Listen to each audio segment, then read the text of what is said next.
नमस्कार। कांग्रेस ने कहा है कि वो राम मंदिर के प्राण प्रतिष्ठा समारोह में शामिल नहीं रहेगी। जो न्योता उनको दिया गया उसे ठुकराया है। इससे एक राजनीतिक कंट्रोवर्सी खड़ी हुई है। क्या कांग्रेस ने गलत फैसला लिया है? क्या ये एंटी हिंदू फैसला है? इन सब पर बात करने के लिए हमारे साथ है कांग्रेस के दिग्गज नेता, सांसद और पूर्व मुख्यमंत्री मध्य प्रदेश के दिग्विजय सिंह जी। नमस्कार दिग्विजय सिंह जी, ये जो निर्णय लिया है, क्या आप, जब ये इस पर क्रिटिसिज्म हो रही है कि ये एंटी हिंदू है, आप कैसे देखते हैं कि क्या कांग्रेस ने इस फैसले के साथ 2024 के चुनाव के पहले एक सेल्फ गोल किया है? बीजेपी अब दुनिया भर में कहेगी कांग्रेस जो है वो हिंदू विरोधी है। पहली बात तो ये है राजदीप जी, कांग्रेस पार्टी सभी धर्मों का सम्मान करती है, तो इसलिए हिंदू विरोधी हो ही नहीं सकती। ना मुस्लिम विरोधी है, ना सिख विरोधी है, ना जैन विरोधी है, ना बुद्ध विरोधी है। हम लोग सभी धर्मों का सम्मान करते आए हैं, करते रहेंगे। यही हमारी सनातन परंपरा है और यही हमारा भारतीय संविधान कहता है। हमने, कांग्रेस ने कभी भी उसे एक नहीं, क्योंकि मैं आपको इसलिए रोक रहा हूं क्योंकि बीजेपी का कहना है कि मुस्लिम अपीसमेंट हो रही है, तुष्टीकरण हो रही है और इसलिए कांग्रेस जो है वो हिंदू विरोधी है, मुस्लिम पार्टी बन गई है। क्या इस बारे में आप उनसे ये नहीं पूछते कि जो छुपकर जो उनका समझौता होता ओवैसी जी से, उसके बारे में वो क्या करते? हम लोगों ने क्या ओवैसी का कभी विरोध नहीं किया? हमने क्या कभी आजादी के पहले कांग्रेस पार्टी ने मुस्लिम लीग का, जिन्ना साहब का विरोध नहीं किया? हम लोगों ने वहां भी विरोध किया। हम लोग धर्म का उपयोग राजनीति में नहीं करते। हम लोग धर्म का उपयोग वोट मांगने में नहीं करते। अरे सर, आप ही के मध्य प्रदेश में कमलनाथ जी, आपके कॉलीग ने तो इस चुनाव में कहा था हम हनुमान भक्त हैं। तो क्या दिक्कत है? मैं राम भक्त हूँ, आपको क्या दिक्कत है? आप राम भक्त हैं, हो सकते हैं, मुझे क्या दिक्कत है? लेकिन तो आप हिंदू वोट के लिए कम्पीट कर रहे थे बीजेपी के साथ। बिल्कुल स्पर्धा थी। बिल्कुल न स्पर्धा है, क्योंकि कांग्रेस पार्टी कभी भी धर्म के आधार पर चुनाव नहीं लड़ती, धर्म के आधार पर वोट नहीं मांगती। ये बिल्कुल आपकी गलतफहमी है, क्योंकि धर्म के नाम पर वोट मांगना संवैधानिक और पीपल्स लिबरेशन एक्ट में और कोड ऑफ कंडक्ट के खिलाफ है। कभी भी हमने धर्म के नाम पर कभी भी किसी चुनाव में वोट नहीं मांगा। आपने वोट नहीं मांगे, लेकिन आपके पॉलिसी डिसीजन जो थे, शाहबानू केस हो, सैटेनिक वर्सेस हो, वहां ये आरोप था आपने इस्लामी फंडामेंटलिस्ट के साथ समझौता किया। जब बाबरी मस्जिद का जो ताला है वो खुलता है, शिलान्यास से होता है, तब आप बीएचपी के साथ होते हैं। तो आपने दोनों के साथ एक तरह से समझौता किया। जैसा व्यक्ति इतिहास आपको गलतफहमी में है। मंदिर का ताला हमने नहीं खुलवाया, मस्जिद का ही है, मंदिर का ही है, राम जन्मभूमि बाबरी मस्जिद के अंदर और जो गलत तरीके से मूर्ति रखा गई थी जी, उस पर जो स्टे ऑर्डर था, वो स्टे ऑर्डर का जो आदेश हुआ मंदिर का दरवाजा खोलने का, वो कांग्रेस ने नहीं, वहां के जज ने निकाला था रास्ता। दूसरी बात यह है, कांग्रेस पार्टी ने कभी भी किसी भी धर्म के विषय में हम लोगों ने एक तरफा कार्रवाई नहीं की। तुष्टीकरण की आप जो बात करते हैं, भाई माइनॉरिटी का राइट्स जो है भारतीय संविधान में है जी, लेकिन आप मानते हैं कि जैसे शाहबानू के बाद जो जिस तरह से राजनीतिक बहस हुई, उसके बाद कांग्रेस बैकफुट पर आ गई और अभी तक भी बैकफुट पर है, क्योंकि पिच जो है बीजेपी ने तैयार की है। बीजेपी साफ कहती है हम हिंदुत्व की पार्टी है। बीजेपी शुद्ध रूप से भारतीय संविधान और पीपल्स लिबरेशन एक्ट का उल्लंघन करती है सर, लेकिन आप क्यों भूल जाते हैं? 1989 से बीजेपी साफ कह रही है कि राम मंदिर हमारे मैनिफेस्टो पर है। इसलिए आ गई है क्योंकि वो भारतीय जनता पार्टी 2 सीटों पर सिमट गई थी जी, और इसीलिए उन्होंने भगवान राम मंदिर का विषय, जो कभी भी उनके एजेंडा में नहीं था, राम मंदिर का विषय आया है 1985 के इलेक्शन के बाद, और उसके बाद इसलिए आया है कि वो उनको समट के रह गई थी, गांधीयन सोशलिज्म की तरफ चले गए थे। उसमें उनको जो उनका मूल जो आधार है धर्म का उपयोग करके किस तरह से धार्मिक भावना को उन्माद फैलाकर देश में राजनीति करना, जो कि भारतीय संविधान और पीपल्स लिबरेशन एक्ट और कोड ऑफ कंडक्ट के खिलाफ है, उसके का उल्लंघन करके राजनीति में आकर उन्होंने किया है। पर फिर भी बताइए दिग्विजय सिंह जी, प्राण प्रतिष्ठा हो रही है, सभी को न्योता दिया गया है, क्या बात है कि कांग्रेस नहीं वहां जाना चाहती? क्या कहीं ना कहीं आप प्रधानमंत्री मोदी को बॉयकॉट कर रहे हैं? दो कारण हैं जी। एक तो धर्मशास्त्र के खिलाफ है, किसी भी अपूर्ण मंदिर के निर्माण के अंदर प्राण प्रतिष्ठा, ये धर्मशास्त्र के विपरीत है, नंबर एक। इसी धार्मिक आंदोलन के विषय में बताता हूं कि जितने भी धर्म गुरु, स्थापित धर्म गुरु हैं इस देश के, चाहे शंकराचार्य जी हों, रामानंदी संप्रदाय के लोग हैं, वैष्णव संप्रदाय के लोग हैं, किसी ने भी इस प्रक्रिया और जिस तरीके से इसका राजनीतिकरण किया जा रहा है उसका कभी समर्थन नहीं किया।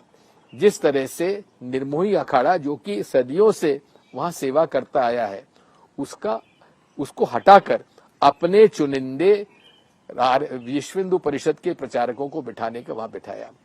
और जिस प्रकार से चंपत राय व्यक्ति, जिसने कि हमारे दिए गए चंदे के अंदर स्कैम किया, जमीन खरीद में घोटाला किया, वो हमको शिक्षा दे रहा है। शंकराचार्य के संस्थापक संस्था को चैलेंज कर रहा है और रामानंदी संप्रदाय के लड़ाना चाहता है। अरे दोनों मिल के काम करने वाले लोग हैं। इसीलिए नरसिम्हा राव जी ने रामालय ट्रस्ट का गठन किया था मंदिर निर्माण के लिए, जबकि तो आप एक तरह से कह रहे हैं कि बीजेपी, आरएसएस, वीएचपी ने ये पॉलिटिकल प्रोजेक्ट बनाया है, मंदिर का निर्माण एक पॉलिटिकल प्रोजेक्ट बन गया, ये आप इस वजह से आप वहां नहीं जा रहे हैं? ऐसा नहीं, देखिए वो तो आज से नहीं है, उनका तो 1925 में आरएसएस का गठन हुआ, तब से उनका धर्म का दुरुपयोग करके और नफरत फैलाकर इस देश में राज कायम करना, राजनीति करना, वो उनका लक्ष्य रहा है। और ये बात मैं आपसे इसलिए कह रहा हूं कि जो कि भारतीय संविधान को एक चुनौती है, हमारे भारतीय सनातन धर्म के लिए चुनौती है और लोकतंत्र को चुनौती है, लोकतंत्र की चुनाव की प्रक्रिया को चुनौती है, उस वजह से हम लोग इसका अपोज करते हैं। लेकिन हमारा मंदिर निर्माण में कहीं आपत्ति नहीं है। लेकिन बीजेपी कह रही है कि देखिए ये हिंदुओं के भावनाओं से जुड़ा हुआ है, हिंदुओं की आस्था से जुड़ा हुआ है। अब जब इतने सालों के बाद मंदिर स्थापित हो रहा है, उसमें शामिल होने में क्या आप वहां जा सकते थे और कह सकते थे कि हमें नरेंद्र मोदी जी की जगह कोई और अगर प्राण प्रतिष्ठा करता तो ज्यादा अच्छा था। लेकिन बहिष्कार करना, एक तरह से आप बहिष्कार कर रहे हैं। एक बात सुनिए, निमंत्रण हमको जहां से मिल रहा है जी, वो ट्रस्ट में कौन लोग हैं? चंपत राय क्या है ये? दूसरा, एक जो भाजपा का उम्मीदवार वहां से पटना से लड़ा, वो वहां क्या कर रहा है? धर्मगुरु उसमें क्यों शामिल नहीं किए गए? रामालय ट्रस्ट को काम क्यों नहीं सौंपा गया, जिसमें कि शंकराचार्य थे और रामानंद संप्रदाय के प्रमुख थे, उनको ये काम क्यों नहीं सौंपा गया? राजनीतिकरण तो इन लोगों ने शुरू किया है, क्योंकि इनके पास उसके अलावा कोई मुद्दा नहीं है। लेकिन महंगाई बढ़ती जा रही है, बेरोजगारी बढ़ती जा रही है, ये धर्म के नाम पर लोगों को मूर्ख बना रहे हैं। क्या ये कांग्रेस जो आप कह रहे हैं पूरी तरह से इस बात पर एकजुट है या कांग्रेस में भी डिविजन्स है? कुछ कांग्रेस के नेता कह रहे हैं कि ये फैसला शायद गलत था, जाना चाहिए था। अर्जुन मोढवाडिया गुजरात कांग्रेस के नेता है। कुछ अन्य नेताओं का कहना है कि शायद आपने एक गलत फैसला लिया। क्या आप मानते हैं कि कहीं ना कहीं कांग्रेस भी दुविधा में है, जाए या नहीं जाए? यू आर कॉट बिटवीन, जैसे अंग्रेजी में कहते हैं, रॉक एंड हार्ड प्लेस। जो भी आप फैसला लेते आप फंस जाते। आप बिल्कुल गलत फहमी में हैं। कांग्रेस पार्टी ने